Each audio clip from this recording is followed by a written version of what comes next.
loved it. Can I just say the first thing I noticed is not only the diversity and skin tones and representation, but also body representation. And that is something that you really don't see that often.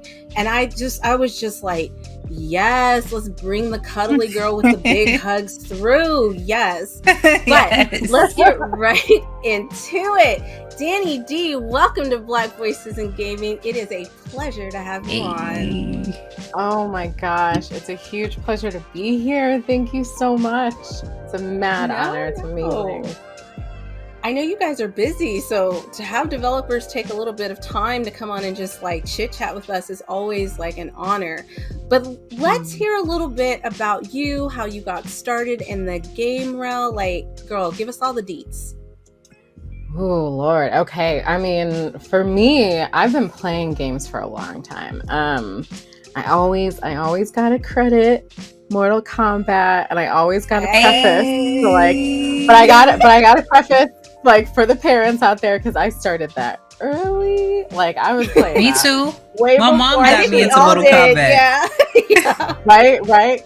Maybe not something to replicate, but it definitely was something that I just got up to, and I was so into it. I got really into like I guess just competitive fighting games in general, but I also just like I really liked the story. Like I really got into the whole story of like the best of the best fighting in a tournament to save Earth. So I got really into like the competitive aspect, but also I was very into the world that they built with Mortal Kombat. So I don't know, that's followed me. I got an MK sister right here. Okay. Yeah, no, I got really into the girls too. Like those were my girls, like the Katana, Sonya, and Melina. Oh yeah, I mean Sonya OG, right? But then they introduced like Katana and Melina. I got really into them, and I got into Jade as well. My brown-skinned princess. Like I was just very, very excited. I was so into it. So yeah, that just kind of that fed me into playing more and more. I got into both like story-based games, but also I got into more competitive games. And then I finally was just like, you gotta do it. You gotta try it. So that's how I ended up here. Like I'm always so like, what's the word? I'm like inspired by people who play competitive games because I can't do it. Like I've said earlier, I didn't say I was good though. No, listen, I'm not good, so therefore I don't even want to play. At least you play.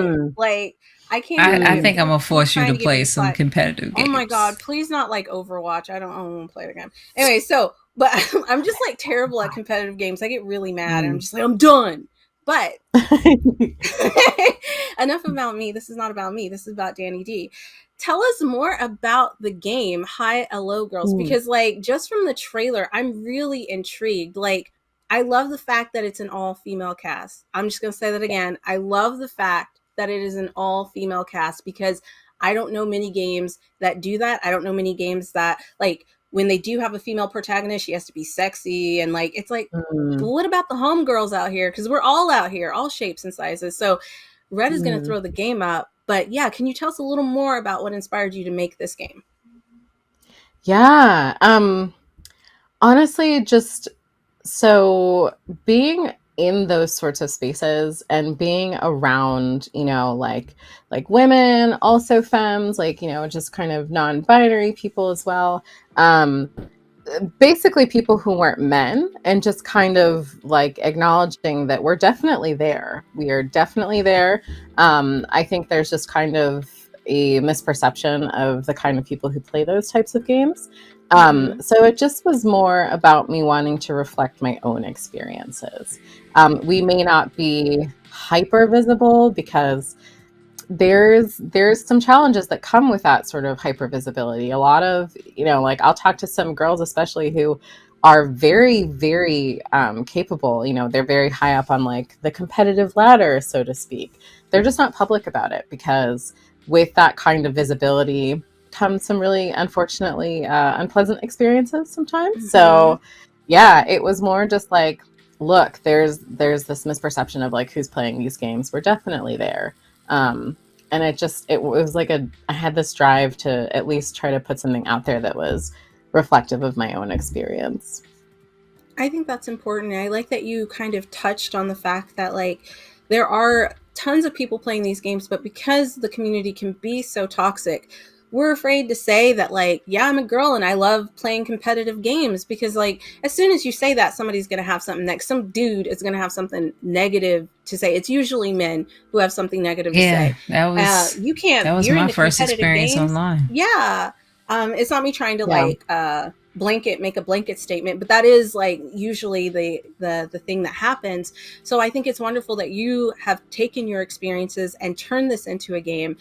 What I also think is incredible is that, like, for someone like me who doesn't play competitive games, I can kind of get the story by playing games that I do like. Like, I love visual novels. I love like falling in love and making relationships and stuff like that, because my life is terrible. So I live through video games. Okay.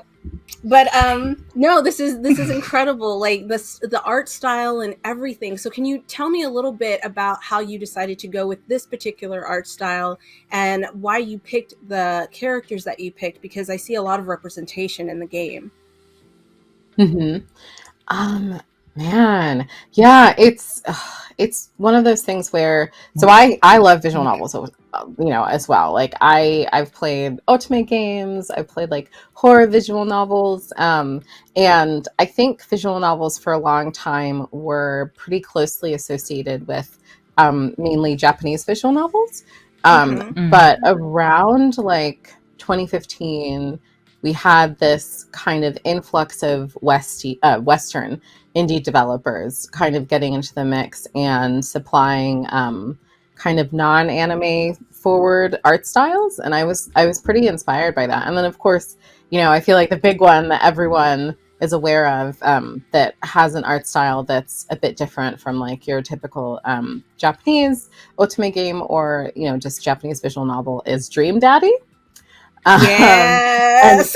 And so I feel like that's kind of a touchstone in the space for people who, if they think of a visual novel, they might think of either like Japanese visual novels, or they might think of something like Dream Daddy.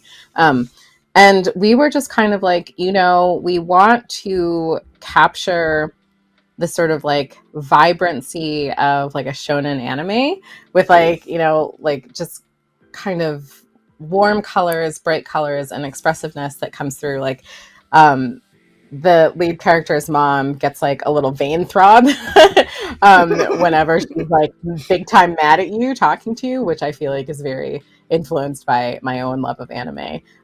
But we did want to sort of go for a more Western style, just to start adding a game to that kind of like visual lexicon, I think maybe.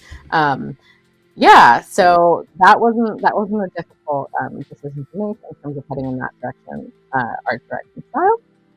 But as far as the characters go, again, they just kind of they're very reflective of people that I know. Like I know the cosplayer, I know the streamer, I know like the person who's like low key, really, really good, but just like not visible about it in any capacity. I know the person who's like kind of toxic in their own right, like aggressive. You look at her and you're like, oh, she wants to fight.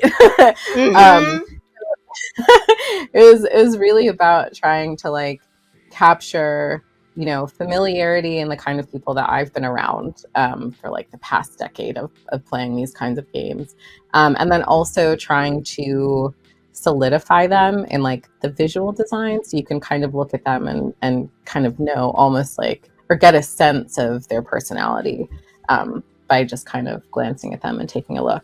At the same time, hoping for them to come through as just like very well-rounded characters as well. So, they might start with like, ooh, the like really aggressive rocker chick. I kind of know what her deal is, but as I'm hoping that as you play, that you get like, a better sense of her being even more than that. There's more going on under the surface. So fingers crossed that comes.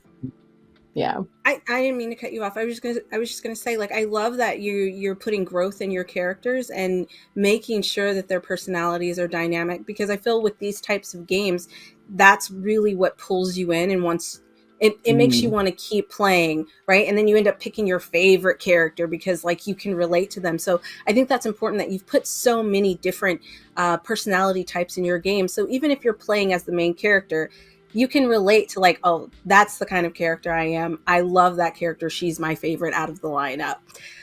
Another question that I wanted to like kind of touch on is, this is not your first foray into like gaming. Like you've actually worked for a AAA studio, correct?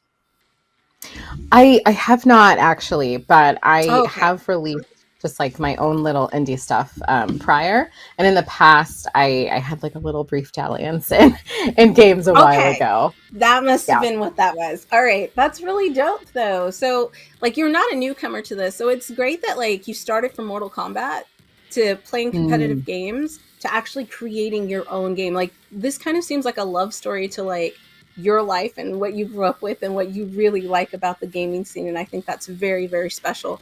And thank you for sharing that with us. Before we round up anything, I'm going to throw it to Red and let her ask you some questions about the gameplay.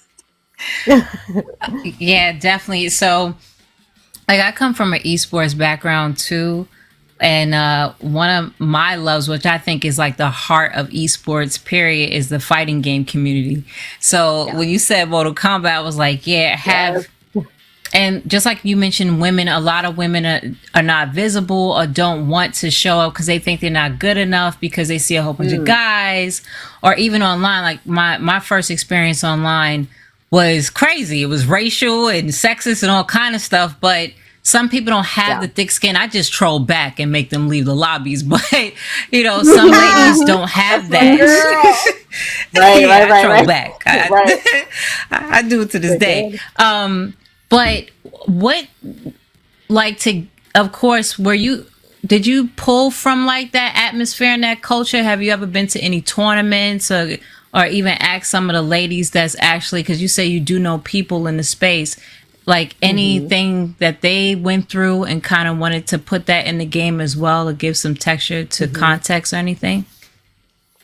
Absolutely. I mean, first of all, yes, like the FGC. Ooh, I'm so glad you said that because typically there's esports and then there's the FGC where like people try to make a distinction between like, you know, competitive fighting games versus versus like, so I'm gonna reel it in because that's a whole rant. Versus like team-based, you know, games. And in the game that they're playing in Elo Girls is one of those like 5-person team-based games. But I feel like those experiences as playing someone from like a marginalized gender are very universal across like every kind of competitive game that you're playing. So yeah, I mean, I've gone to Evo a couple times. I love it. I've gone to Combo Breaker in Chicago, which is like, you know, it's kind of like my local one.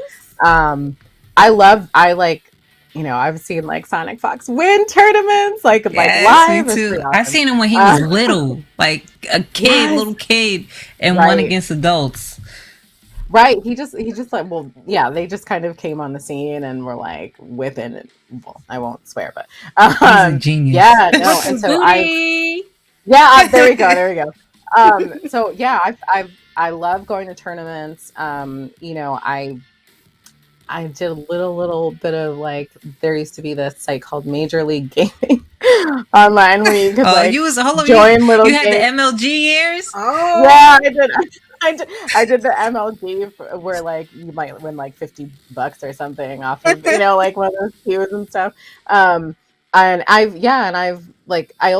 been following, you know, competitors who for like something like the FGC, you get sponsored.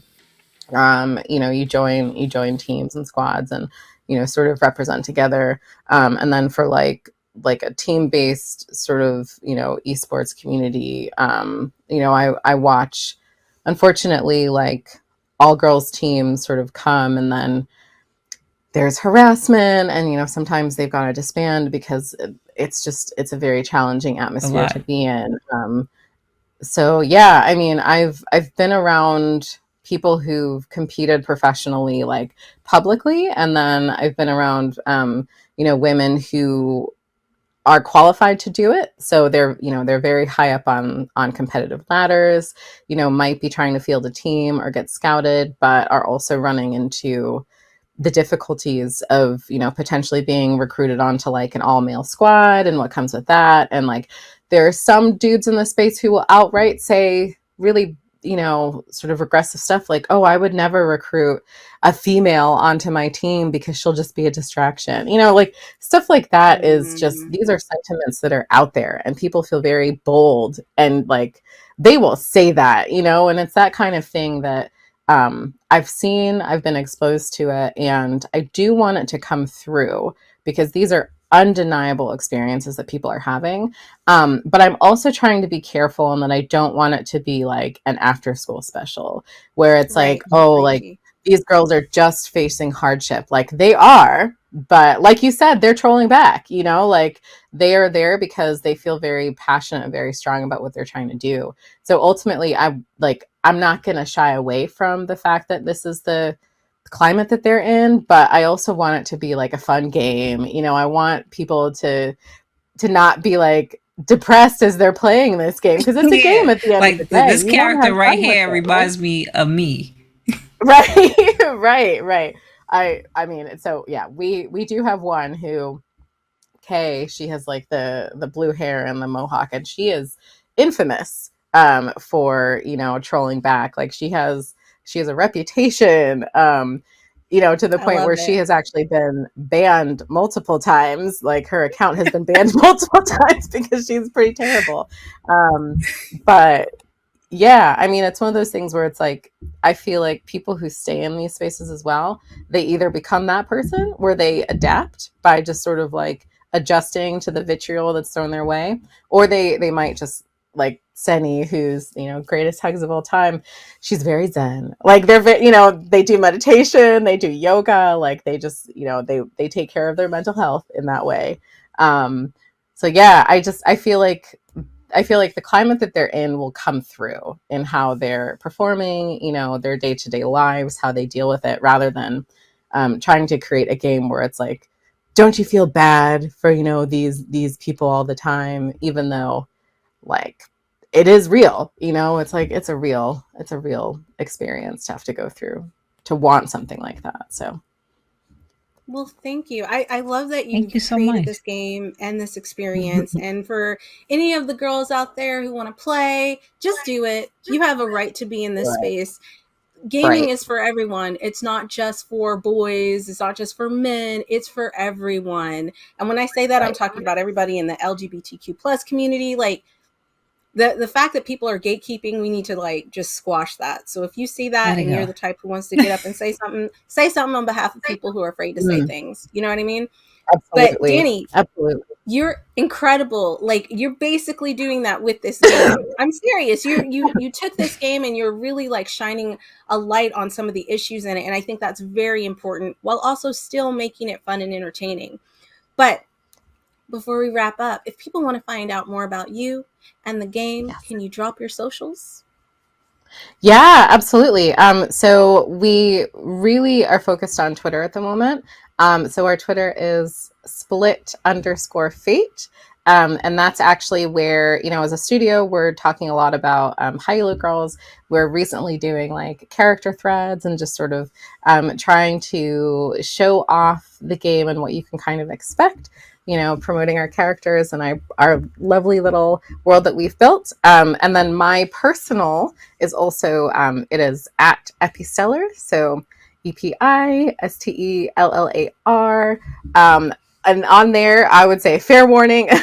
I get real geeky. I talk about esports, but I also talk about stuff that's really pissing me off, and it, you know, it might be Yeah, I'm racism, following it you might right be now. sexism.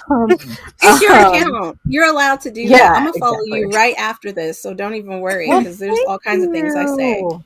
But Dani, thank you so much for taking time to be on here, for Yes. being a part of Black Voices in Gaming, because it's so important that we open up these opportunities. And being a Black woman who's in the gaming space and Mm. creating games and developing like that, Love to see it. I love to see it. I'm so excited. So again, thank you for taking out some of your time for being with us. It was an absolute pleasure.